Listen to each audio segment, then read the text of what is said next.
Success in farming is all about precision and efficiency, ensuring every seed, every drop of water, every nutrient and treatment counts. Terraplex Ag is helping farmers all over Iowa and the Midwest do just that. With precision ag drone technology and support from Terraplex, you'll boost your productivity and make timely and informed decisions, all while reducing your costs and increasing your profit. It's time to revolutionize your farming. Harvest the benefits with Terraplex Ag. Visit TerraplexAg.com.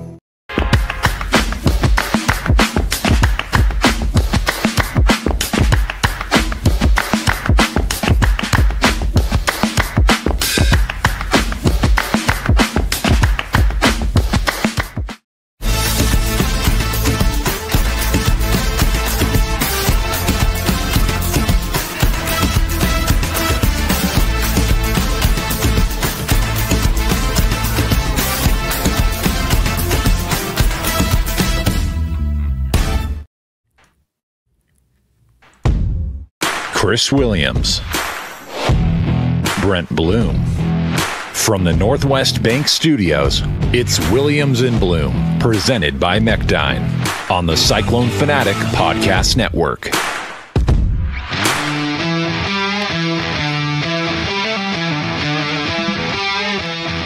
What is up? Welcome to the program. It is the 19th of October, 2025. I am Chris Williams. I am joined by Brent Blum. We are in the Northwest Bank Studios. We are presented, as always, by our friends at Mechdyne.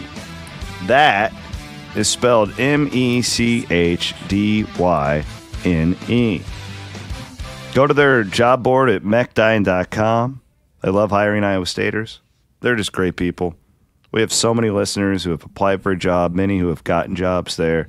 It's been a great partnership. As it's the case with our friends at Northwest Bank. Couldn't thank them enough for coming on as our studio sponsor for this athletic season. My name is Chris Williams, joined as always by Brent Blum. Jake Brend will be joining us in about 15 minutes because he was in Omaha for that basketball exhibition on Friday. In full disclosure, I do not lie to my audience. I have not watched it. We don't lie. Yeah, I haven't watched it yet, and it's not that I haven't cared. It's just that our Aiden Wyatt got engaged on Friday, and There you go, Aiden. I was supporting him Friday night. That's why I wasn't there, because we had a little shindig. And then Saturday morning, took my family to Minneapolis, where we went to a Lainey Wilson concert for the bye week. This was a gift for my daughters in February for Valentine's Day. Okay, so I have been, and then drove back today. Like, it's just been nonstop. I have not had time to watch the pay-per-view exhibition at Creighton. So I was like, let's have Brent come on because, Bloom, you were there, and I thought you guys could talk about what we saw. How about that? Yeah, I mean, that's great. And honestly, we have a little bit to talk about, but CW didn't miss a whole lot, so that's good. Awesome. I'm not concerned. We'll get into it. I am not the internet outrage by some, not everybody, was a little bit much for me. We're going to be okay, everybody. Our pets' heads are definitely still on.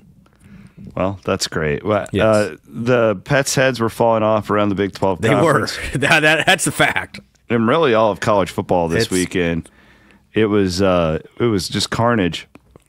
We've also got situations all throughout the country. The Florida job just came open.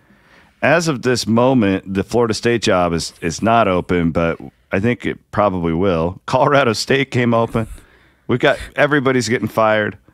And this didn't happen 10 years ago where these guys would get fired in October. It's just part of this trend. Of course, the Matt Campbell stuff is going to keep being a thing. It is. I don't really know particularly how to handle it. Here's what I do know. My instinct tells me not to spend that much time on Matt and the job stuff here because Iowa State is playing meaningful football games in October. The other part of me is like anywhere I go, it's all anybody asks me about. So clearly people want that type of conversation. So yep. we're gonna go somewhere in the middle. Yep. When it comes to all this and a massive game. BYU beat Utah over the weekend and they come to town this weekend. And listen, if you're a believer in Las Vegas and the sports books, I certainly are. They're not perfect, but they're right more often than they're not. major red flags for betting BYU this weekend. The sports books love Iowa State here. Anytime you see a top 10, 15 team and an unranked team and they're an underdog, you bet on the unranked team, the home team, and that's what Iowa State is. It's literally the Colorado game in reverse. Yes, it really is. It opened at 2. BYU was favored by 2, and now Iowa State's favored by 2. That's a big swing in a day. Well, and yesterday, I was kind of looking at it before the BYU game. It was Iowa State was 1.5. Right after the game, BYU at 2, and then it completely flipped back to Iowa State being a favorite in this one. This has the chance. This is as good of opportunity for Iowa State at this point in the season as you could ask for. I think it's an awesome. The environment's going to be great. Top 10 team coming to town. I think Iowa State is just as good as these guys. I really do. And I don't want to say it's going to save the season because, Chris, there's still a lot to play for. Yeah. But winning this game against BYU, it 100% puts you right back in the conversation for the Big 12. I really hate this part of the playoff. I hate. It's hard. I agree with that. The thought that if you're not in the playoff, that everything's a waste.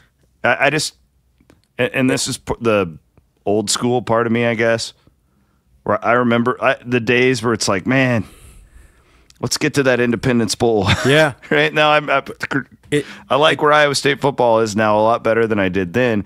But I hate this. If you're not in the playoff, everything is worthless conversation. It's the unintended consequence. It's also why these coaching jobs everyone's getting fired so early too. Yeah. Because it's college football is quickly becoming it's playoff or bust. Yeah. For these programs, and if you're a really big program, if you're not in the playoff, then your head coach is on the hot seat. And it's unfortunate that's what it is, but that's where we are. So, and obviously Iowa State's a little bit different than a Florida or a Penn State.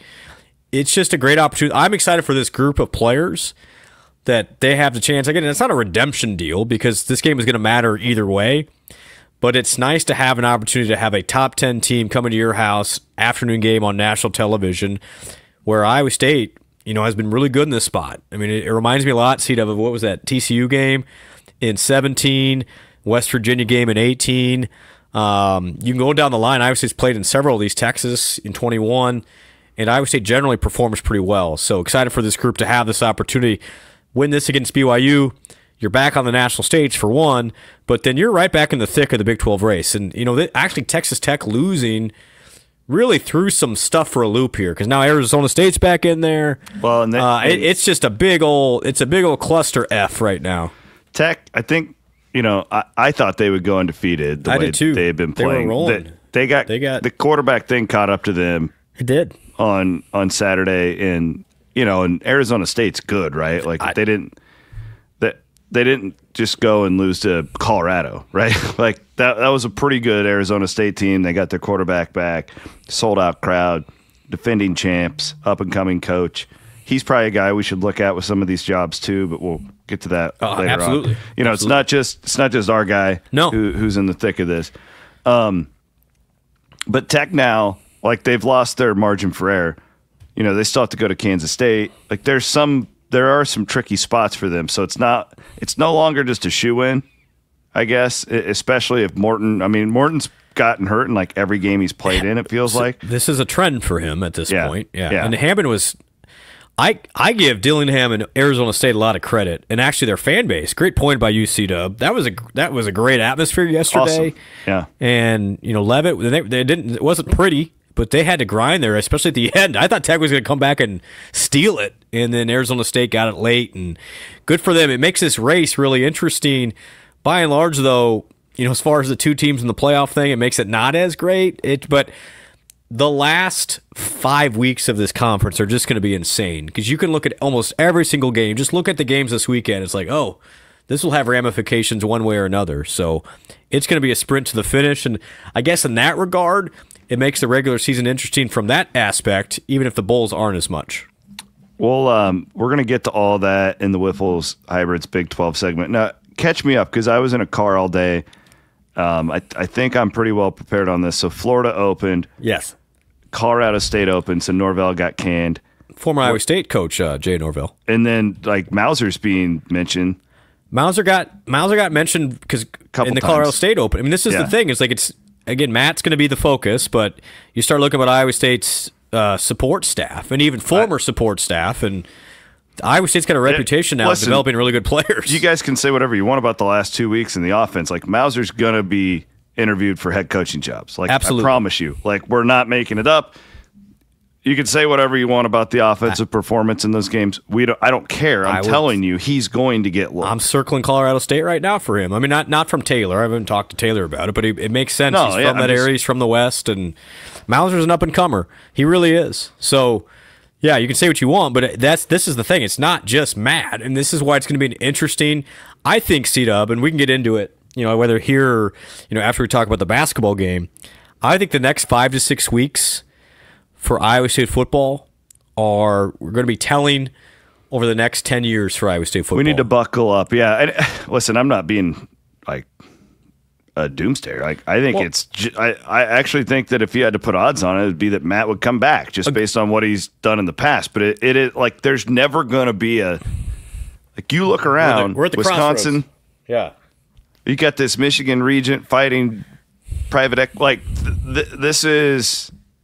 And this is really like if you're Matt, if you're any of these guys, really, like, what do you want to do? What do you want to do? Do you want it? If Matt, what is your goal? Is your goal to win a national championship? Well, Penn State calls it's probably a good move. If your goal is to, like Matt says, be able to coach in a certain way and help raise men, and maybe you want to stay at Iowa State and be Bill Snyder, and like he kind of already is, right? I think he's already.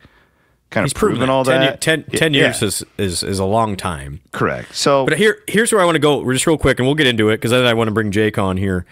But it's twofold, I think, for Iowa State, and people don't know this, but let me give you some insight. It's not only the Matt going to be a candidate for a lot of these big jobs, not his fault, not anybody at Iowa State's fault. Like, it's just a natural. That's a credit to them. But secondly, C-Dub, the interview for the Iowa State's next president, the 4 candidates are going to be in town the first or second week of November. Good insight, yeah. I truly believe that hire, the Iowa State presidential hire, is about as, again, is it as important as Matt Campbell staying or leaving? No. But it will have a direct impact on what's next for Iowa State, because this podcast is what we've talked about for the last 5 years. What the football staff wants to see, what everybody at Iowa State Athletics wants to see, is that there's a backing from the university, the state, all of that stuff. And that hire, whoever that is going to have a direct impact on the future of Iowa State athletics, thus the football coach. And so we've got 2 things going on at once. It's Matt, which will be the more publicly one, visible one, but there's going to be 4 candidates they'll announce here in the next couple of weeks that will be on campus. One of those will get hired the second week of November. It'll start Jan 1. But at that point, it's on, and it's going to be a critical hire for the future of Iowa State athletics. Not just football, but all of athletics. And you can't, I'm telling you guys, the eyes in the football staff room are on who is that hire and what does it mean for us. So it's we got 2 things going parallel right now. What a time to be alive. Yeah, like, I'm not trying to be dramatic here, but I really believe the next 6 weeks for Iowa State will dictate the next 10 years in a lot of ways. Man, I hope it goes well. I do too. And again, some of it's not out. I know some of it's not in your control. God. But you can go down. You can look at a lot of peer institutions of, man, if you lose a coach or if you make the wrong hire at president, what it can do to the rest of your program. So yeah, I'm not trying to, Chris. I'm not trying to be I just had a little witch walk into my office. Oh, you're watching me on YouTube. Yes, Lisa's trying on the old Halloween. Yeah. Looking good. By the way, I'm going to be. We're going to be the SpongeBob guys. Did you ever watch SpongeBob? Oh, yeah. Well, I don't, but I've seen your outfit. I don't really either. You're not your mom. Your wife sent me photographs. Yeah, of your outfit. I'm going to be Squidward for what it's worth. Interesting. So yeah. Anyway, but yeah, important couple of weeks. I'm not alarming anybody. I'm just saying that when you start, when the next Chris Williams starts writing a book of what was the last 20 years like, I think this next 6 weeks will tell us a lot about the future of Iowa State. Well. We'll get to all that in the next 6 weeks. We need to talk about basketball scrimmages, and we'll do that right. But real quick, you notice I'm wearing my Is that this week? Caroline, sure. Yeah, check this out. The Neil Diamond Musical, A Beautiful Noise, the uplifting true story, featuring all the songs you love from his Grammy Award-winning career. October 21st through 26th at Des Moines Civic Center. On sale at dmpa.org. This week, baby. This week, the 21st, we are nearing opening night. I've got my Neil Diamond, A Beautiful Noise hoodie on. And I'm looking forward to getting there coming up this week. So how was Lainey Wilson? How was her truck? She didn't sing that. Well, she sang "Heart Like a Truck." She didn't sing "Get in the Truck" because that's technically a Hardy song. Oh, okay. But it was lovely. Honestly, it was. I had so much fun with my girls. I'm happy for you. Yeah, like my girls, like Cammie especially loves music, and like. She's kind of like this weird mix of like a punk rocker and a redneck. Like, I don't know exactly what she is, but somewhere in the middle. And Lainey's kind of like this perfect little mix for her. Well, your pictures were lovely. Oh man, we had a great time. Yeah. Neat area. I've stayed in St. Paul when we had Vikings tickets. Mm-hmm. We would often take the rail from there, and it was just easier than screwing with downtown Minneapolis. So I've been around St. Paul. Never been to a concert there. Cool little area. Like neat little area where the Wild play, and we had fun. The Twin Cities, you guys know what you're doing up there. Been there a few times, but we thought about going to the Vikings game today, and I'm glad you didn't for your own. God, I would have been so pissed. I would have been so pissed. Well, our buddy Jake Brend has his Dallas Cowboys hat on. How about them Cowboys? Jeez. You know me. It's all ironic. You know me. Yeah, I mean. Hey, good for you, though. Good for Dak. Did you watch the Netflix doc yet?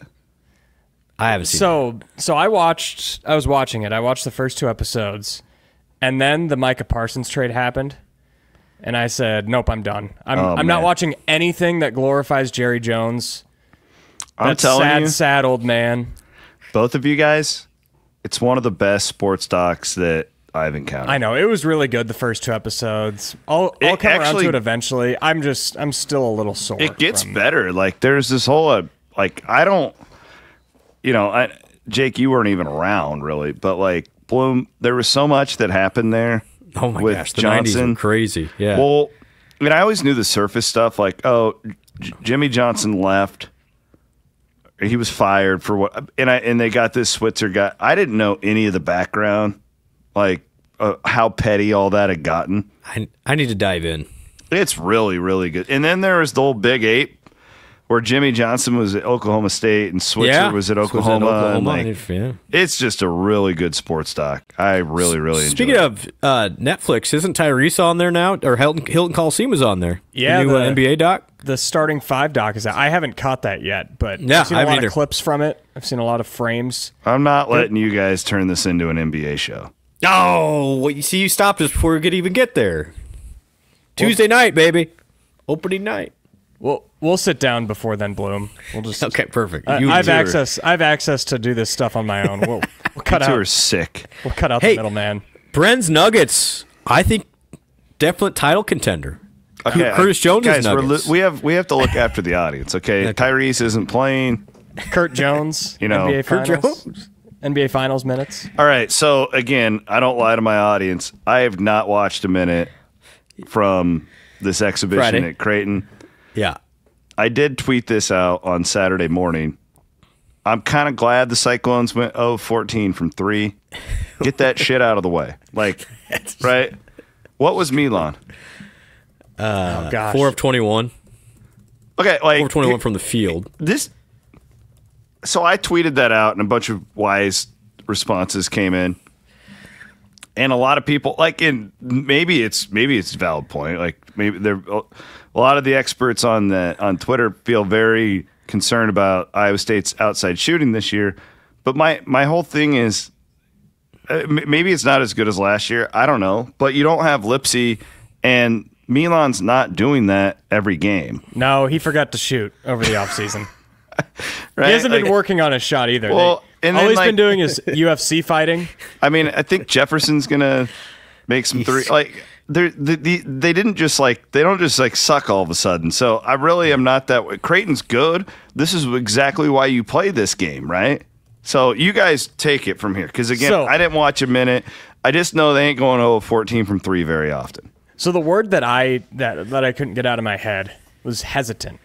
And if the team was hesitant in the round of 64, I'd be terrified. If the team is hesitant in an exhibition game 2 weeks before the official season starts, I'm going to say, oh, man, true freshman was hesitant. Like, shocker, breaking news. That was my biggest takeaway for the offensive concerns, honestly, all around, because one thing I asked TJ about after the game was defensively. He was talking about how they didn't bring it physically, how they weren't the aggressor in the first half. And then I asked how much of that is just communication and mental.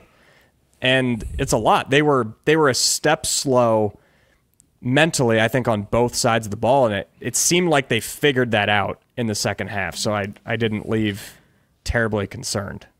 Yeah, and I was there. I was, with some Cyclone fans, and obviously there's a little stress there of like, what happened to the offense? Why can't we make a shot? The rotations in the first half, it seemed like Creighton was making everything.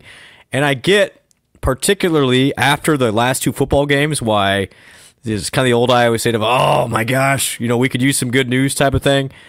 What I looked at specifically was, can Killian Torrey and Jamarian Bateman compete athletically? And I think the answer was an unequivocal yes. Now, Jamarian didn't make anything. He's going to. Listen, I've been in enough practices where that guy is solid. I'm not concerned. It's his first game against an actual opponent in front of, big old arena. I thought Dom Plata looked like he belonged. That's a great sign. I thought Buchanan looked like he belonged. Dom Nelson looked like he belonged. I am not in one iota. There is zero part of me that is concerned about either Momcilovic or Joshua Jefferson or Nate Heisey. There is zero concern. And those 3 arguably didn't play well. They didn't. Oh well. It's basketball. It's going to happen. I cannot take big old consensus off of 3 really good players having a bad game together. I thought the second half was better. Defensively was much better. But there's a reason why these coaches don't like these games being out there. This is it. We joke about it all the time. They don't want that. I understand it's good for the fans, but gosh, guys, I was at an Iowa State Tulane game in the Hoiberg era where Iowa State looked awful, just completely awful, and then that team made a Sweet 16. You can't judge off of one game against a Creighton team that was really good, made a bunch of shots. I literally. Again, pardon my language, earmuffs. I could give 2 shits about the exhibition game against Creighton. I'm sorry. Some of the texts I got from you were like, "What?" I'm not responding to that because I don't care. There is no part of me that is concerned that Iowa State's not going to be able to put the ball in the basket. I'm just not. I've seen it too much in person, in practice, that I'm not losing any. Again, would I wish Iowa State shot it better? Sure. Well, but it's oh well. I'm literally not concerned. I was getting very concerned text messages about the rotation 7 minutes into the game. I'm serious. And again, I wasn't watching, but really, being serious, what happened? They went on a 23-0 run. Creighton. Yeah. What happened there? Iowa State just couldn't make a shot. Yeah, because what is it, 6-0, 8-0, Iowa State? Yeah, it was 6-0, and then it went from 8-4 to 27-8 or something like that. And the biggest thing there, Iowa State couldn't make a shot. They couldn't even really get a good shot off. And that's where I noticed a lot of the hesitancy, where I know Bateman shot a 3, and if he shot it in rhythm, it probably goes in. Torrey, the same way. He kind of just panic chucked one. Yep. They were double teaming Milan pretty much all game. Jefferson missed a couple bunnies. And then on the other end, Creighton is essentially Big East BYU, the way they play. Everybody on the floor can shoot. Everybody on the floor can pass. And we know what BYU has been able to do to Iowa State's trap blitz defense. They're able to pass out of it. Well, not only are they able to do that, every trap Iowa State sent, they were either a step slow, a step late, or somebody else missed a rotation. And a lot of that, it was Bateman, who's a freshman playing his first game before the season even starts, and he had a miscommunication. Buchanan had that stuff will all get cleaned up, and I guess the comfort that I took in it is I'd be curious to ask this to TJ or Kyle Green actually. How off their defensive rotations are to start the season typically when you're playing Green Bay, when you're playing Stony Brook. Yeah. I feel like in the past when I watched those first few games, those teams get a ton of open shots and just miss them. You do that against Creighton in the middle of October, they're going to make them. And then all of that, like the 23-0 run was bad, but they completely cleaned up the defensive rotation stuff. They looked like a TJ coach defensive team in the second half, and that's the positive I took from it. Yeah, and the other thing that I looked at too was Killian Torre, who had most of the minutes at the point guard, 1 turnover. Yeah, great. That is awesome. 7 turnovers as a team, and Creighton didn't send a whole lot out. But it's not like Iowa State was just dribbling off their leg. I mean, they were getting shots weren't always great. But I'm not going to panic over that game. If you see it again on Sunday against Northwestern, all right, we'll see. But again, road environment, different atmosphere. You've been playing yourself for 4 months. I'm just not going to worry about it. And again, I come back to it. There's a reason why they don't like these exhibition games televised or any of this stuff. I remember, you want to go back to the old days, Iowa State had to go to triple overtime with Morningside once with Jamal Tinsley. I remember that. Larry talked to us about that on that podcast. Yeah, I was just like that. It's a silly game. They lost to Drake. That Morningside was the next year actually, but they did lose to Drake the year prior. Yeah, good memory. I'm not worried about a game on October 16th. I'll never forget about that game because I was an Iowa fan at that point in my life, and the joke was on me. It'll come around, and I remember giving my friend shit when Iowa State lost to Morningside, and they ended up beating Morningside, but they almost lost. Drake game, whatever. Drake, they did lose to Drake, yeah, and then they just come and just destroy University of Iowa that year. They did do that. So it was not aesthetically pleasing. I think everyone was looking for some good news after the last 2 football games and definitely didn't get it. But that's the bad news when you televise an exhibition game when people have a lot of emotion riding on it. For what it's worth, the atmosphere, even during that 23-0 run by Creighton, with all due respect to my friends at the Iowa Wolves and in the G League, it felt like a G League game. It felt very. And I've been in that build. I was in there for the 2021 Caleb Grill game, and that atmosphere is dynamite. It is awesome. It's really good. And it was just. It felt like people were there watching a scrimmage. What do you think Saturday or Sunday will be like? Damn it, Otzelberger and these freaking noon Sunday non-cons. It'll be a step up just because Iowa State fans are sick individuals. It'll kind of be like what happens in the football game too, right? And I think no matter what, the football game will dictate. I honestly think the atmosphere might be better if the football team loses. You get that. I'll never forget the night of the Alan Lazard pass interference. I went to just some cupcake game at Hilton, and it was the most pissed off crowd I've ever seen, Jake? For a 35-point favorite in my life. You know who was on the call of that game? Is that you? You're looking at both of us. How... Bloom had to talk me off the ledge before we went on the air. Is that a chapter in the book? It's not, but it should have been because we were in the Western Illinois, baby. We were in the Pete Taylor media room when the Lazard flag got picked up, and then it more or less that game ended, and we were on the air, and it was hot. Like it was nobody wanted to be there. It was such an angry crowd. That was an angry crowd. I remember. For what it's worth, I did hear, and I reported this to premium subscribers last week, that the Big 12 did acknowledge that call was wrong at Colorado. It should have been holding. So we identified it correctly last Sunday, Bloom. Iowa State got screwed in the sense that the wrong call was made on the field. What's so ridiculous about that, and I actually think this one may have been worse than the Lazard one, because even if Iowa State throws it right and they deem it's not catchable, the pass interference gets picked up, whatever. Well, even if you run it to the right, if you run it off tackle to the right, and that happens in the left side of the end zone, you can't just tackle guys. Like, no. Defensive players can't do that. That's holding every time. Yeah. It doesn't matter where the play goes. So they completely botched that play. But it wasn't. Again, I don't know the exact number. That wasn't the only one that the Big 12 admitted they got wrong. I heard in the realm of 15. Oh. And I also heard that college football, and I don't even know who manages it. I don't know if this is like the playoff or if this is the NCAA or whatever. But the officials send out like a tape every week to other officials, and they're like, "Hey, yada yada yada." Like this is an emphasis. Like, okay, well, we called targeting on this one, but it probably right where they just teach. And I heard like upwards of 5 to 10 plays from the Iowa State-Colorado game made it on that tape last week.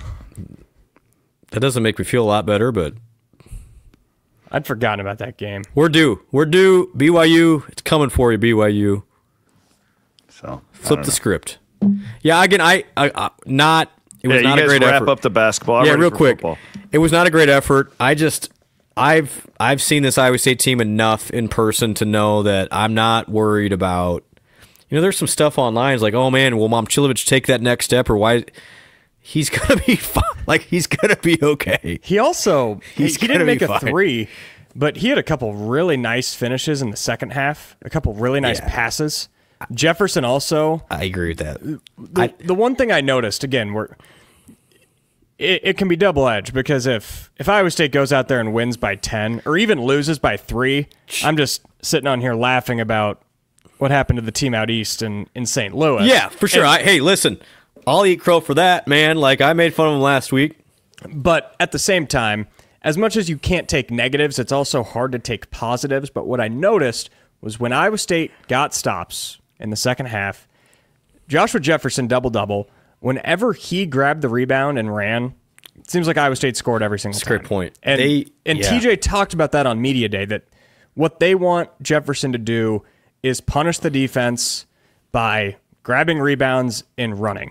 Similar to Royce White, similar to George Niang, all different players with similar strengths. And Jefferson, as crazy as it sounds, he might be the best passer on the team. And when your best passer great takeaway is 6'8", 6'9", and can see above the defense, that does a lot.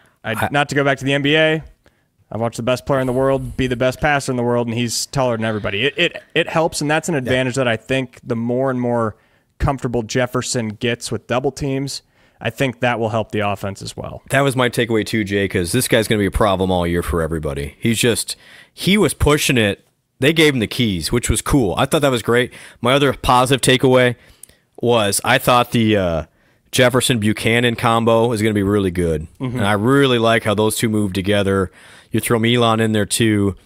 Man, there's those three together are going to create a lot of mismatch problems for front courts, like huge mismatches. And again, Iowa State didn't make a thing on Friday. Like, it's basketball. That's going to happen. But those three, I would not want to have to try and defend a game plan to stop those three in particular. And that's not even talking about Taman and the rest of the guards. Well, that's the other thing too, that it's easy to forget. Like, remember, that was Torrey's first game ever. Yeah, and he looked good, man. Like, I was happy for him. Yeah, he belonged for sure.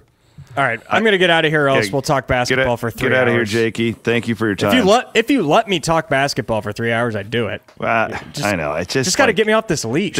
It's too big of a game, man. It's too big of a game on Sunday. Saturday. We got to talk about the Cougs coming to town. Also, why am I so big? Because you're the main event. You're the guest. Yeah. Oh, okay. If Eustace was on right now, he would be big.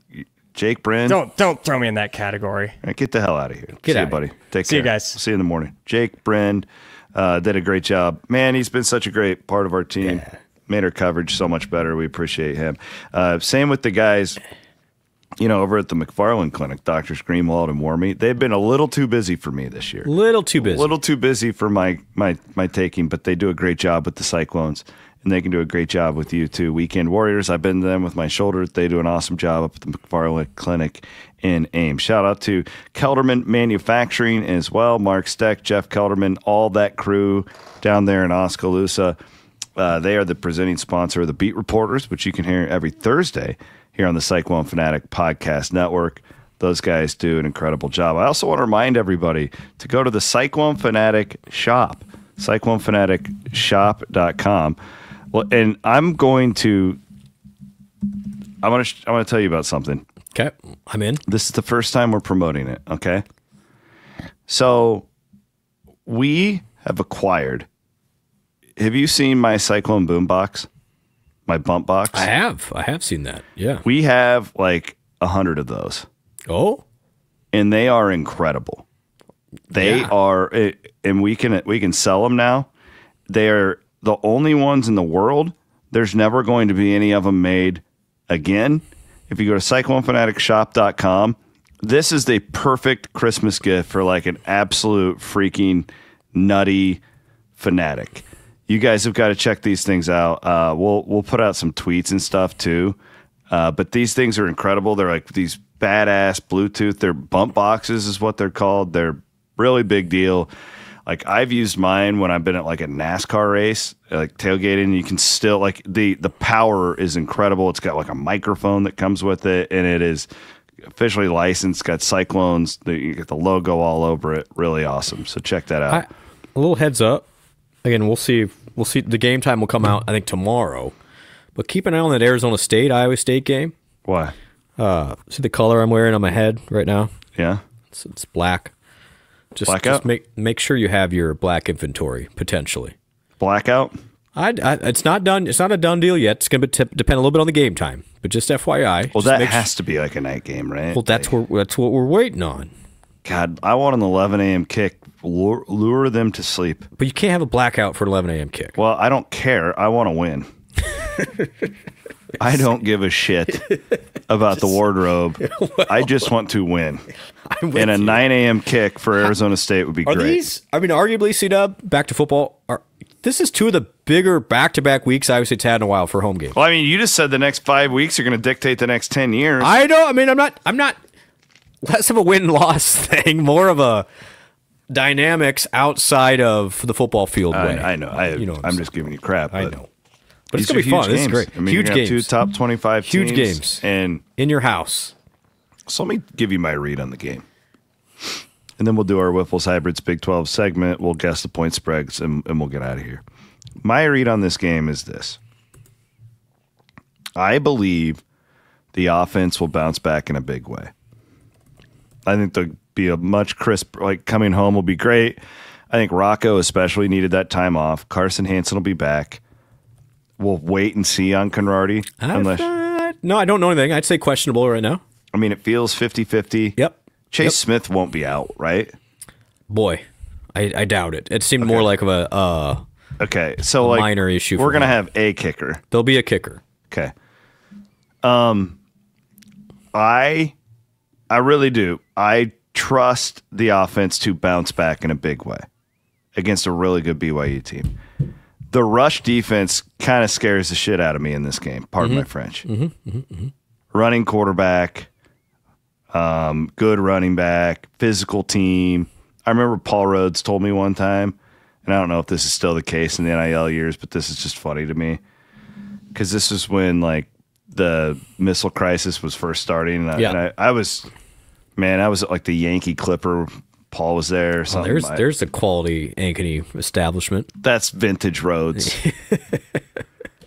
And I asked him about like, what do you think, Coach? You know, and I'm pretty young at this time. Like, he's still a pretty big deal in my eyes. What do you want BYU in the Big 12, man? What do you think about that? That'd be great. National brand. He's like, I don't want them. A bunch of 25-year-olds up front. They just beat the shit out of us. And really interesting point. Yeah. Like, because they come back from their Mormon trips and they are like pretty old up front. And I don't know if that's still the case. But point is, they're known as a physical program. This will be a really I said this, and I know it seemed weird after Colorado because the defense was pretty good, right? Like a couple of bad plays, but like all together they played pretty well. They graded out well. I don't think Colorado's offense is any good though. That's the thing.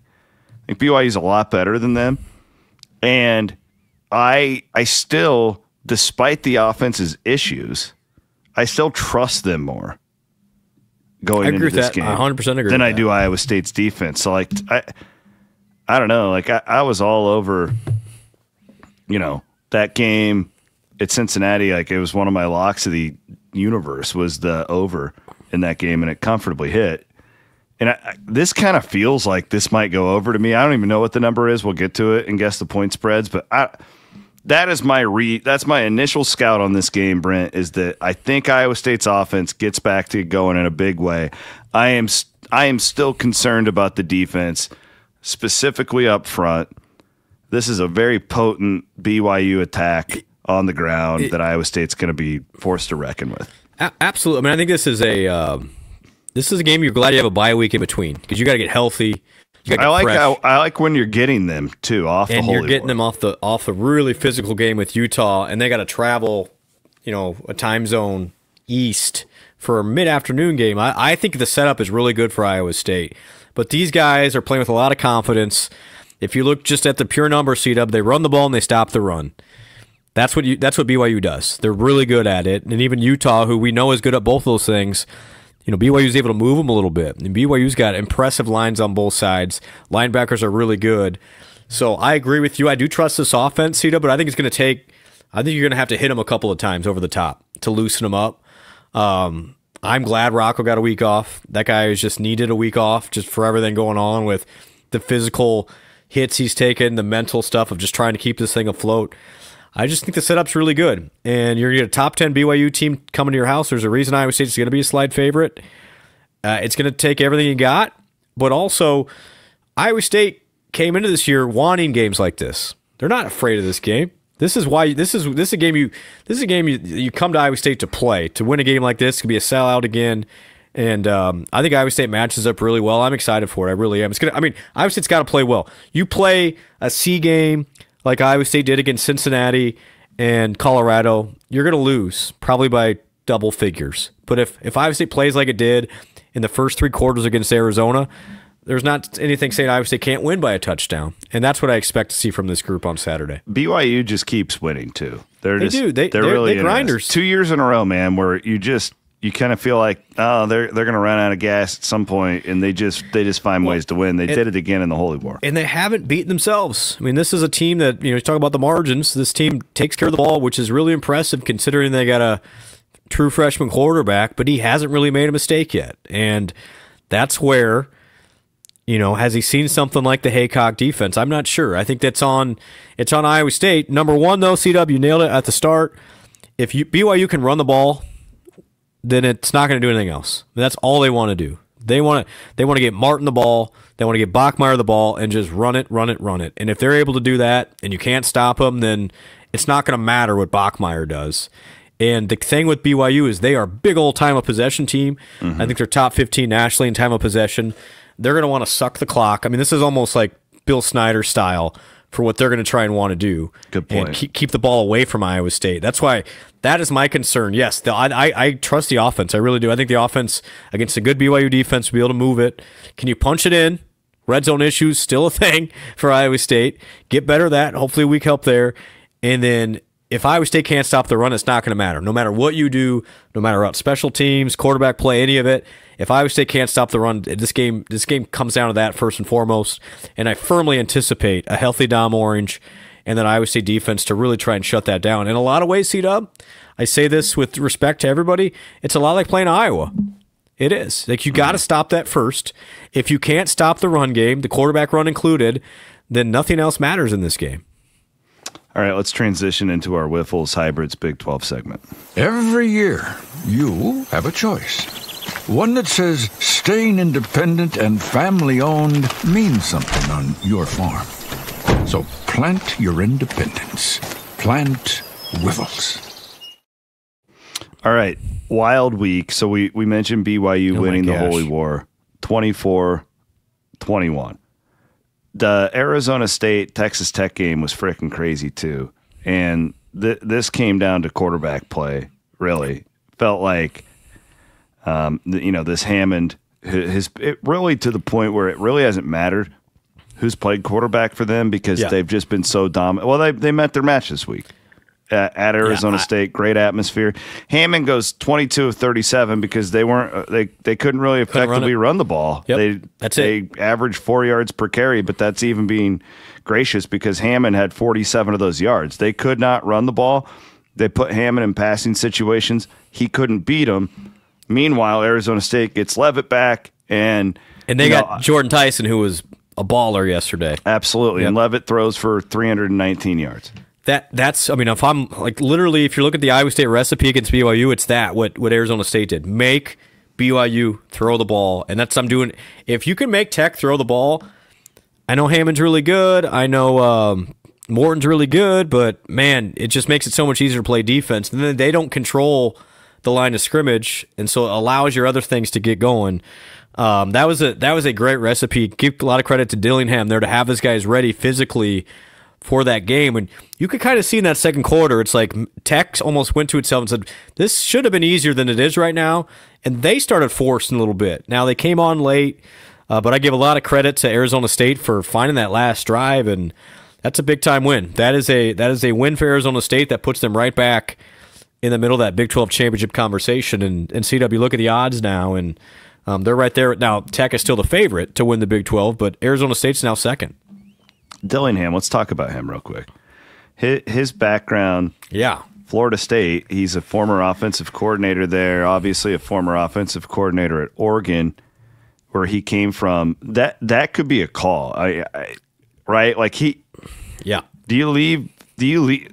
What's a better job, Arizona State or Florida State? There's a couple things here, though. His alma mater is Arizona State. I understand that. Yeah, I get it, but I'm saying he has a connection there, though, right? He's going to. I have a really hard time right now with what's a better? Is Florida State that good of a job? I guess this can be part of the Campbell. I would make the argument it's not that great of a job anymore. I don't. You're kind of living in the past. You're still in the ACC. Right? So, would he entertain something like that? I don't think so. I think the way I look at jobs now, I think your current job is better, and we saw with Cignetti, which, by the way, good job at us. We called that on Wednesday. And he was born and raised in Phoenix. I knew he went there. But again, these coaches, this is why I'm fascinated by the next 6 weeks, is we're going to learn a lot of what do coaches really think here about the odds to make a playoff and win a championship. Is it being a middle-class to lower-class citizen in the SEC and the Big Ten, which would be a lot of those jobs that are open right now? Although, again, Florida, Penn State, I'm going to put them aside because I think they obviously have upper-tier potential, but they haven't done it recently. Or do you want to be the big kid on the block in the ACC or the Big 12? I'm looking at, when you start talking about who's going to be candidates for some of these jobs, there's going to be some monster ones open. With Wisconsin comes open. Auburn might come open too. We'll find out. Dillingham gets a call from Florida, doesn't he? Absolutely. That's what I'm saying. Is there's not that many big names out there. You start talking about, okay, who are the home runs? Boy, Cignetti's gone now, so it's probably Lane Kiffin. Which is he going to jump from Ole Miss to a Penn State or a Florida? I don't know. He's got a pretty good thing going there at Ole Miss. Man, I don't think he would go to Florida. I think Penn State would be a different conversation. Yeah, but he's an SEC. I mean, I think this is the hard part for everybody to understand here is who are your other calls in? Brett Lashley at SMU? They got money, so it's not a money thing with them. Well, I love Elko at A&M. Why the hell would he leave there? He's not. They have so much money and that, and they're going to be in the playoff. One of the best stadiums in the country. That's why it's everyone's oh well, and again I haven't talked to Matt. I obviously know Matt, but you start talking about people saying, well, Penn State can do better than him. Who would be better than Matt Campbell? I mean, I'm not trying to be argumentative here, but everyone just says, oh well, even Josh Pate was talking about it. Basically said, oh well, Josh was defending Campbell. But you hear it from some of the families, well, since Iowa State lost to Colorado, he won't be a candidate anymore. It's that's crap. That's not true. Stupid. That is so stupid. But who are the candidates then? Well, tell me. I started thinking about this on Friday night watching Nebraska lose to Minnesota. Yes. And I'm if I'm a Penn State fan, I don't give two craps that this guy is a Penn State grad. Would you really rather have Matt Rule than Matt Campbell? that's where I'm fascinated. Is like who gets calls first? Because I'm sure all these schools, what they're going to do, here's what they're going to do. They're going to try Signetti. Okay, he's done now. They're going to go to the NFL. Penn State will call NFL guys. They might. I mean, Marcus Freeman at Notre Dame will get a call, but would he leave Notre Dame? I doubt it. And then what about that offensive coordinator at Ohio State? He feels like he would be. I mean, that's what Oregon did with Lanning. Yeah. The question, but if you're is that a good enough? Can you hire a what's that coordinator guy's for one name? of those jobs? He's a dog. Oh, I know. Well, I don't know, but it worked at Oregon. Brian Hartline. Yeah, Hartline. There you go. He's going to be in the conversation for sure. Like that guy, like to me, if you're a Penn State fan, this is fascinating. Who excites you more, Matt Campbell or Brian Hartline? I don't know. I bet the Ohio State guy would. But that's interesting. I would hire Campbell, but you see my point? Like if you're just putting yourself. Absolutely. But the rule thing, like, I don't know, like everybody just assumed he was going to get that job. But what if he goes 7-5 this year? I don't think they will. But man, like you don't just get a job because you went there and you're buddies with the correct. AD. This is what I'm struggling with from, because obviously in the best world, Matt doesn't get calls. That is 100% not going to happen this offseason. He's going to get a lot of calls. And we also think Wisconsin will open too. I do. But again, but then there's a domino effect. So my opinion, right? Let's say Kiffin stays at Ole Miss. My guess is Florida calls Jed Fish at Washington. Mm-hmm. He probably takes it. He goes to Florida. Well, then now Washington's open. So it's not just the current open jobs. Yeah. It's the dominoes that will lead to other dominoes that I'm just telling you guys, Matt is going to get calls this offseason. He's going to get calls. I don't know if he's going to do anything, but prepare yourself to hear him multiple times over the next 6 weeks.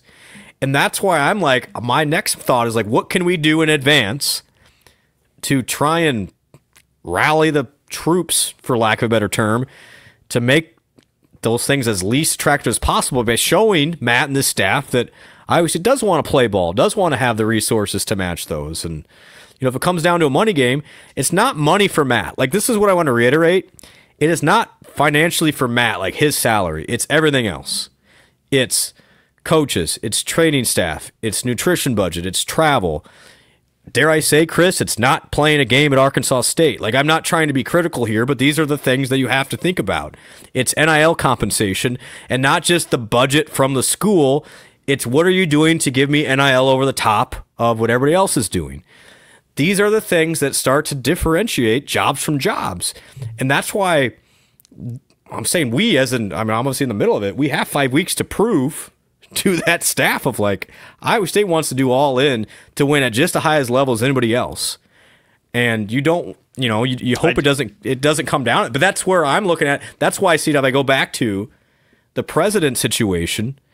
If you hire the wrong president who is not for athletics at the wrong time, that's not going to help either. So, and I, by the way, I have a good feeling about, where that thing is going. But I think this is interesting timing, and maybe not the best timing, because right now, when you have a president, and Wendy Winterson's been awesome for athletics, but she's on her way out, you don't know who the next president's going to be. And that level of uncertainty just changes the dynamics enough for a coaching staff that wants assurances that Iowa State's going to be all in. Well, the fans are doing their job by selling out. Absolutely. That is, need to do another one against Arizona State. That's a big deal. That is a huge deal. Talking to coaches, that matters. That's why, and good work, everybody, because I was concerned about that, honestly, after the Colorado game. They were pissed last year at the Cincinnati game. The coaches were. Yeah. Well, a couple of them that I talked to, they're like, come on, like, we really, yeah. I know we're disappointed, but that was a bad crowd. Like, that was a bad crowd last year against that, and then they... Like, this is great. Like, you lost the 2, but you're selling this thing out, and I think they'll do the same against Arizona State. That's a great message. And honestly, we're all human here, guys. If Iowa State can go back-to-back wins against top 25 teams and get back in the conversation, it's harder to answer those phone calls then. I mean, it just is. So, by showing up, being supportive, banging those things out, winning those games, doing all you can as a fan, don't worry about it, because there's not a whole lot you can do to control it other than showing up and being vocal and being supportive of this group. Well, I got a good feeling that I think Saturday's going to go well. I I just do. And I'm not trying to, like, I'm not alarming anybody here. I'll just say, C-Dub, I think this is the weirdest time that we've seen in college athletics in a while, because now, essentially, we have a better idea of the hierarchy of how things are going over the next 5 years. Over the next 5 years, not forever, but over the next 5 years. And so these coaches now have an idea of what does the NIL era look like? What do I need to be competitive? Am I getting that at my school? And if I'm not, then I'll be more apt to answer the phone call. And I think that's where I'm coming from of, it's not that Matt wants to go, because I truly believe he doesn't. I don't think he does. I think he likes the trajectory of this program in the new Big 12. But he also, and I think it'll come down to the same thing with Otzelberger. Yes. He could have taken Indiana last year. He could have taken Ohio State. He got offered Michigan. He got offered. Yeah. He could have had all those. He thinks right now, I can compete here. This is where I want to be, and I want to win at Iowa State. I think the second that doubt comes in, like, do we add that's when you start to lose guys. Exactly. And to this point, we've all seen Iowa State thrive in this era. Absolutely. Hey, and kudos to all the fans for we've done enough in NIL through the collective to keep Matt away from something. And there was other programs that called even last year. And I'm not saying that it's out of my hands now, but in large essence, this now has moved from just your collective to now it's moved into your administration, your state support, all of the higher ups. Like, it's not just the donors anymore. It's literally all of it. And my fear is, if it's too late, it's going to be too late. Like, this is you have the next 5 weeks to prove to that guy that Iowa State wants to support you from an institutional level, not just an athletic department, not just a collective. Wiffles Hybrid's Big 12 segment. Can we give a shout out to my main man, Willie Fritz? Just the Houston getting it done. Cougars, just getting 6-1, 3-1 in the Big 12. Tried to blow it, buddy. They tried. Tough one against Arizona. They tried. 31-28, Cougars with the win in that one. And I want to go back and pull all the Baylor fans that were taunting me for having Houston in my preseason Big 12 top 10 and this mocking Houston. They're a little brother Houston. I'm going to do that this week just to go and I'm going to go retweet some of these jerks. It's time. Baylor lost again for what it's worth. They're 4-3 now, 2-2 in the league. They lost to TCU. Thought TCU would bounce back. Man, that was a weird game though. TCU got out to a big lead. Baylor with a nice little comeback. Huge lightning delay in there. So here's the updated standings real quick. Yeah, give me the scenario. Run it down for me. Ryan Nelson from Central States Roofing was texting me, and he was all bent out of shape, not knowing who to root for in the Holy War. We're not worried about it yet. I'll just give you the odds. I'm giving you the odds for now to give you an idea of what Vegas thinks and where Iowa State sits relative. Tech is still the favorite at 110 to win the championship. Okay, Arizona State is 4.5 to 1. BYU third at 6 to 1. So interesting, if you're scoring at home, that Arizona State is ahead of both BYU and Cincinnati, who have 0 losses right now. So those two still haven't proven enough to Vegas. Cincinnati's fourth at 7. BYU down to 5 at 20 Vegas to 1. Thinks BYU's going to lose this week. Well, they do, and this is why they're 6 to 1. And so if they would win in Ames, they would jump up. They would jump up. Then they're definitely second. Absolutely. TCU is 6 at 30 to 1. Tie with Houston at 6 at 30 to 1, and Iowa State comes in at 8 at 35 to 1. Okay. So apparently Vegas does not real high on Iowa State winning the whole thing, but again, this is to win the whole thing. It's not necessarily getting there. Well, I mean, Iowa State would be a double-digit dog to Texas Tech. It's the way the standings have percolated here. Iowa State is in win or you're done mode. I mean, I can safely say that here on October 19th. You can't lose another game and make the Big 12 championship. No, you gotta win out from here. All right, Wiffles Hybrids Big 12 segment. Keep an eye. We're talking about proving foundation. You know, I wanted to talk about our friends at the Iowa State University Foundation. They we did this video for the vet school for the pet cancer fund. It's going to come out this week, Valerie told me, so I'll share that with you. I love doing work with the foundation. They're awesome people. Bryn, I know that you know that as well. Think the world of them. Yep. Just incredible people, and we talk sports here, but there's a lot more going on. And then, man, you talk about the president, and we all care about Iowa State as an institution. So keep an eye on that. Support the foundation. Move what matters. They are incredible. Well, it's that time of the show that everybody truly loves, and you know what that means. You know what that means, Brent? It's been a sluggish couple of weeks for me, but it's time to guess the point spread.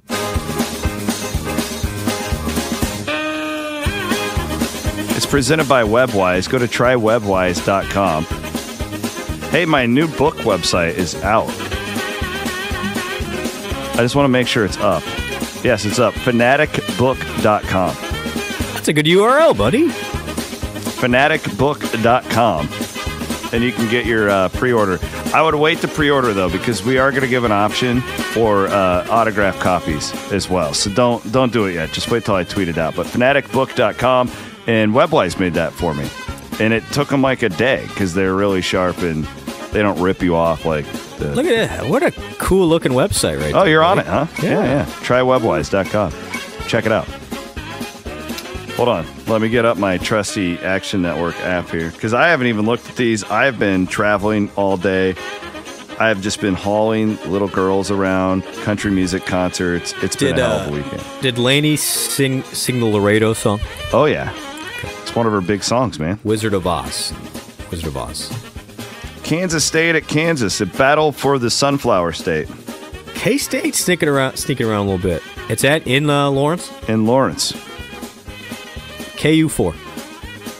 That's a win. 2.5. Oh, this is a fun one. I will buy you an 8-pack of Guinness if you get this. Oklahoma State at Texas Tech. Oh, no. Did you see Oklahoma State yesterday? Did you see anything about them? Well, I mean, Cincinnati was one of my locks of the week on Iowa Everywhere, so I went 4-0, by the way. Well, I give the Cowboy fans, or at least the student section, some credit here. Oh, were they like taking their shirts off? Yeah, we did tarps off for a while. Yeah. Okay, we did that. Those poor bastards. And then we had this is why we talk the way we do. We don't want to become that. We don't want this. Exactly. I don't want any part of this. You don't want to become an internet meme during the middle of a football season. It's a bad deal. But they also had a Congo line of banana suits. You know those guys that dress in bananas? Yeah. They're in the middle of the game, and there's just a big old line of 100 bananas. We don't want that. Don't want that at all. A once very proud program. Now we're doing 2 bananas. years ago, competing for championships. Yeah. It's kind of sad, actually. This game's in? This is in Lubbock. Oh, 3 no. o'clock. Oh, no. Hold on. Let me get you the TV info. ESPNU. Okay, this got demoted to the U. Thank you. Is Jeff Woody on the call? I don't know. I was just wondering the same thing because the only games Jeff has gotten has been like 50-point spreads. God. I'll go 31, pal. You owe me an 8-pack of Guinness. 38.5. No. That's the most curious part of this is that the number is at 56.5. So they really think that Oklahoma State's going to score 18 points on that defense? No way. What's the sharp play here? The over. Wouldn't it just be the under? I don't know. Oklahoma State's got a decent offense. You think they're going to score 20 points? No. But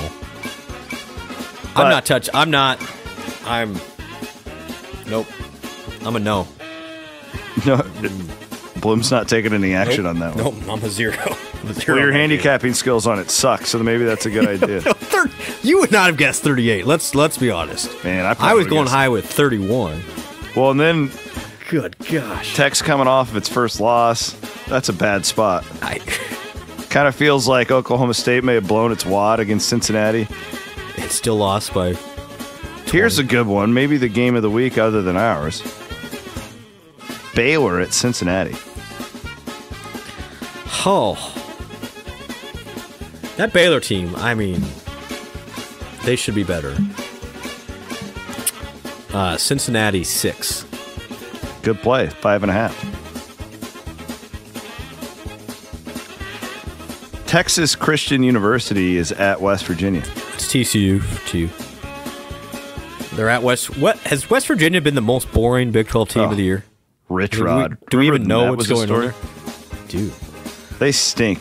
They do stink. 8.5 TCU.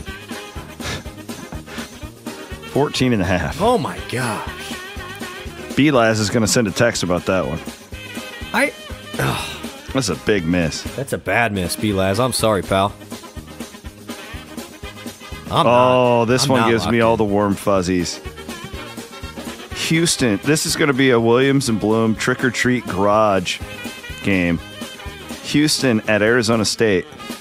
The Fighting Fritzes going on the road. Is this Saturday night? Yes.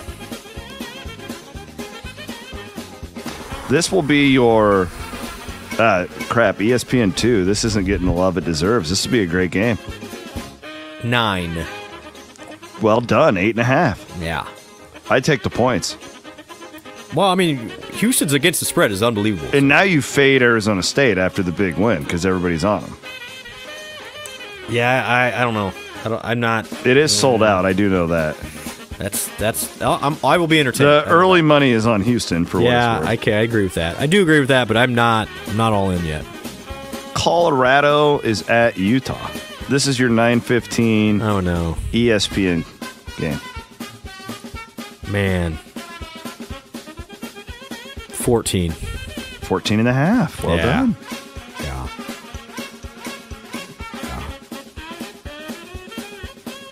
Okay. Let's go. Ole Miss at Oklahoma. This doesn't count against your record, but a good game. Wow. Ole Miss 2. 4.5. So that would be a win. Give him the win. Blum deserves it.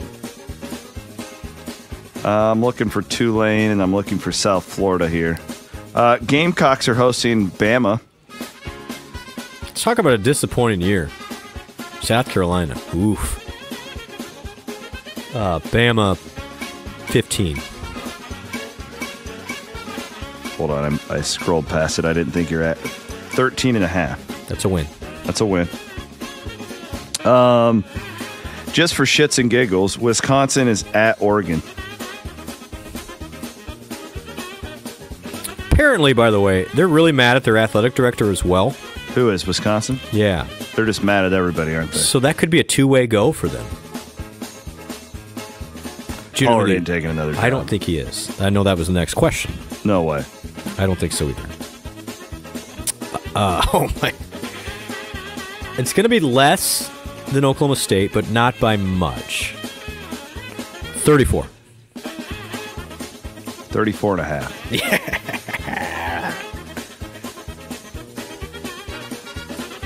Looks like the Green Wave have the weekend off. Oh, good for them. All right, so we've got South Florida at Memphis. Good one. Big one for the Fighting Golishes here. Friend of the program. Number 18 in the country. Golish. Memphis off its first loss of the year. So that took a little wind out of the Tiger sails. Where does Golish end up in the carousel? I mean, are we still locking in on Arkansas? I think Arkansas is the leader in the clubhouse. God, I hope like that feels to me like friend of the program, Chris Ash taking Rutgers. He's not getting Florida. I know, but you almost feel like with all these jobs, you have to take something this cycle while you're hot, you know? There's no question. This could be like a Seth Luttrell thing in 2 years where you lose he's got to go. If just for the generational wealth. That alone, I mean, and obviously the buyouts don't seem to matter. I guess we've just forgotten about that now. Like, again, Cignetti, sure, you want to keep the guy. He doesn't need a $100 million buyout. I don't. Who are we bidding against here? What are we doing? We're doing this to ourselves. This industry is just silly. That said, Memphis is a 5-point favorite. You're way off on that.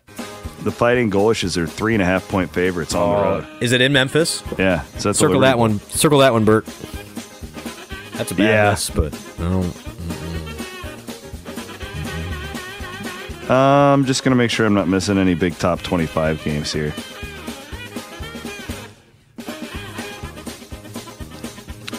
Nope, that's pretty much it. Missouri at Vanderbilt. That's not a game we pick on this show. No. A&M at LSU. Meh. Okay. Speaking of LSU, is that job going to open? Yes, it might. And then what? I mean, this is why I go back to it. That we're not done with the cycle yet. So there's then, in theory, Brian Kelly could end up at Florida. Yeah, or Arkansas. I don't know. Brian Kelly to Florida State. Honestly, I've heard crazier things. Where does Franklin end up? Does he go to Florida State? They could do a hell of a lot worse than hiring James Franklin. This is where I'm at, though, C-Dub, is like you don't have that many home runs, so what do all these big programs do? They're going to fight over the same three people. And so when you come at me with, well, you could do better than Matt Rule or Kenny Dillingham, I'm like, well, then who? Who are you getting? And I think some of these ADs are going to be in for a rude awakening when some of these coaches turn down their jobs that they just assume they're going to take. And like what Sig just showed us too is that this is just a new world. We said this on the show last week that if we were Signetti, we would stay at Indiana. And it sounded crazy if you were but then you map it all out and it makes all the sense in the world. But nobody's learning though. They gave him $100 million. Like, he has 3 bad years. They're going to want to get rid of him again. How big of a buyout should Matt Campbell have? Well, I don't think it's very big. I know it's not. I'm saying how big should he? So there's two versions of the buyout. Correct. It's what is someone else going to pay for him? Correct. Which isn't ever going to be much. What are Iowa State has no leverage there. Yeah, and I don't think it's very much. But it's actually, I need to look this up. I don't want to speak out of turn, but I believe the buyout from an NFL team is lower than from a college team. Did I make that up, or am I getting Fred Hoiberg mixed up? I think I remember that. Yeah. Yeah. I mean that again. If I'm an agent and I'm asking for that for sure, if college sports wants to be professional as much as we're going down that path, you got to have these contracts that don't have these ridiculous buyouts, because Florida State can't fire Norvell right now. They do not have the money. C-Dub. They owe that guy $60 million for a team in the ACC, and they've lost like their last 13 league games or something like that. Like it's crazy. And they're trying to get into everybody knows Florida State's trying to get into one of the bigger conferences, but they need money to do that. So they don't just have $60 million just to go wipe away another coach. Again, we got to stop giving out these 8-year, $100 million buyouts. Stanford was one of my locks, which I texted Hassel last night, and I'm like, dude, this is stupid. We should have bet our mortgage on Stanford plus 18 in that game. You watch it, Florida State. They had no interest. Oh, my God. That's the problem, when I watch Norvell's team. Yeah. They're so disinterested. They just did not. How in the hell did that team beat Alabama? They were interested then. Yeah. No, I know.